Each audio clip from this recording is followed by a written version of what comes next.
رزق کی تنگی میں خاص طور پر استغفار بہت فائدہ دیتی ہے، یعنی انسان کے گناہ انسان کے رزق کے راستے میں رکاوٹ بن جاتے ہیں. اور آخر میں یہ بات یاد رہے کہ انسان کے رزق میں اکثر اس کے اپنے گناہ رکاوٹ بن جاتے ہیں. اس لیے جب انسان ان گناہوں سے توبہ کرتا ہے، استغفار کرتا ہے، تو اللہ تعالیٰ رزق کے دروازے کھول دیتے ہیں، جیسے اللہ تعالیٰ کا وعدہ ہے.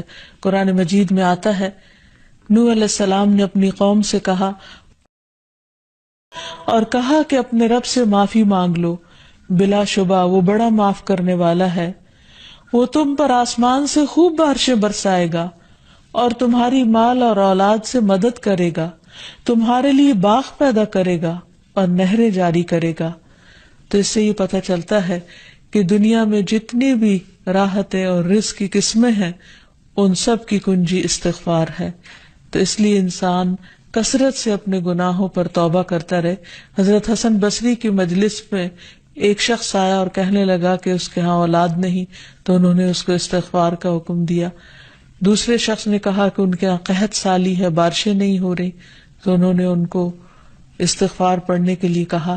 تیسرا شخص آیا اور کہنے لگا کہ اس کے رزق میں مشکل ہے، تو انہوں نے اس کو بھی یہی نسخہ بتایا. تو ان کی مجلس میں سے ایک شخص نے کہا کہ آپ نے ہر مشکل میں مبتلا شخص کو ایک ہی بات بتائی، ایک ہی وظیفہ بتایا، اور وہ بخشش کی دعائیں کرنے کا. تو کہا کہ کیا تم نے سورۃ نوح کی آیت نہیں پڑھی؟ حقیقت یہ کہ اللہ کا کلام سچا ہے اور ہمیں اس پر ایمان لا کر پورے یقین کے ساتھ، وثوق کے ساتھ دعا مانگنی چاہیے کہ ہم انشاءاللہ استغفار کریں گے تو آسمان سے اور زمین سے رزق اگلنے لگے گا، ابلنے لگے گا. اللہ تعالی ہمیں اپنی رحمتوں سے نوازے. اور استغفار کے لیے سمپل، اے اللہ مجھے بخش دے، اے اللہ مجھے معاف کر دے، اے اللہ میرے اگلے پچھلے سارے گناہوں کو معاف کر دے. اللہم اغفر لی، استغفر اللہ ربی من کل ذنب واتوب الیہ.